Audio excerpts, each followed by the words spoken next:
Hi friends, मी Suchitra quick veg डिलाइटमध्ये तुमचं स्वागत करते। आज तुम्हाला मी साऊथ इंडियन कुझिनचा अविभाज्य अंग असलेली रेसिपी म्हणजे रसम हा प्रकार दाखवणार आहे। रसम तिथं खूप वेगवेगळ्या पद्धतीने केले जातात आणि गरम गरम भाताबरोबर रसम किंवा इडली वड्यांबरोबर किंवा तसंच सूप म्हणून देखील तुम्ही पिऊ शकता। हा रसमचा जो प्रकार आज तुम्हाला मी दाखवणार आहे त्याला पेपर रसम असं म्हणतात। पेपर म्हणजे मिरी आणि मिरीचे ते आयुर्वेदिक गुणधर्म तुम्हाला माहीतच आहेत। या पावसाळी हवामानात सर्दी, खोकला आणि बिघडलेला पोट याच्या तक्रारीवर खूप छान याचा उपयोग होतो। याचे इंग्रेडिएंट्सचे डिटेल मी तुम्हाला डिस्क्रिप्शन बॉक्समध्ये दिलेले आहेत। चला तर बघूया कसं करायचं। प्रथम 1 टेबलस्पून मिरी, पाव चमचा मेथी, 1 टेबलस्पून जिरे आणि थोडीशी कढीपत्त्याची पाने आपल्याला मिक्सरमध्ये थोडंसं वाटून घ्यायचं आहे। त्याच भांड्यामध्ये आपल्याला 4 टोमॅटो मिक्सरमध्ये वाटून घ्यायचे आहेत। अगदी पातळ नाही पण थोडंसं जाडसर प्युरी ठेवली तरी चालेल। चला तर आता फोडणीची तयारी करूया। प्रथम 2 ते 3 चमचा तेल कढईत आपल्याला घालायचं आहे। त्यामध्ये 1 चमचा मोहरी तडतडल्यानंतर 1 चमचा जिरे घालायचे आहेत, सुकी लाल मिरची आणि थोडीशी कढीपत्त्याची पाने टाकायची आहेत।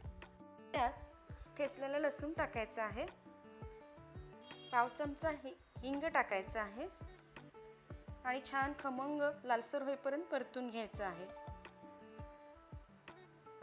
अशा पद्धतीने त्यात मी संदव मीठ टाकलंय चवीनुसार, तुम्ही कोणतेही मीठ वापरू शकता।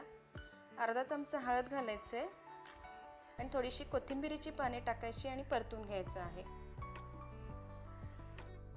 वाह, खूप छान खमंग सुवास सुटलेला आहे।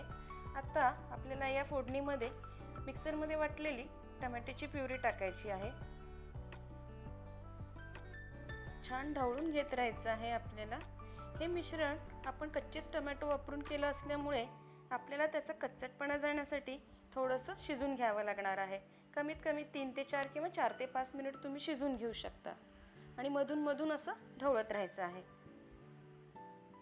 जर तुम्ही पहिल्यांदाच माझा व्हिडिओ बघत असाल तर व्हिडिओ आवडला असल्यास लाईक, शेअर, कमेंट आणि चॅनलला सबस्क्राईब करायला विसरू नका आणि सोबत बेल बटनही दाबायला विसरू नका। मिश्रण छान शिजलेलं आहे। आता आपण त्यात चिंचेचं 1 वाटी टाकायचं आहे आणि छानसं परतून घ्यायचं आहे। त्यामध्येच तुमच्या आवडीनुसार तुम्हाला गूळ टाकायचा आहे। त्यानंतर आपल्याला 2 ते 3 ग्लास पाणी टाकायचं आहे, कारण हा रस्सम मुळातच पातळ असतो। आपल्याला आपण तयार केलेला रस्सम मसाला टाकायचा आहे आणि छानशी उकळी येऊ द्यायची आहे।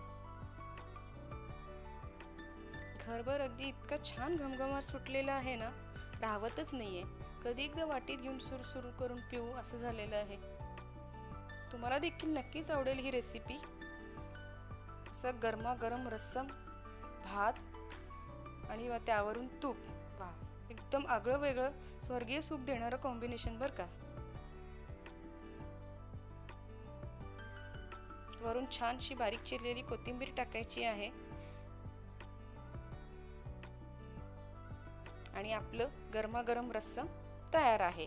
सोबतीला भात, वडे किंवा इडली काहीही तुम्ही घेऊ शकता, नाहीतर वाटीत किंवा पेल्यात घेऊन सुरसुर करत पीत एन्जॉय करू शकता। ह्या वेगळ्या चवीचा पेपर रस्सम आणि राईस याचा कॉम्बो तुम्हाला कसा वाटला हे सांगण्यासाठी नक्की ही रेसिपी ट्राय करा आणि तुमचा फीडबॅक मला सुचित्रा क्विक वेज डिलाइट या पेजवर कळवा। Thanks for watching the video.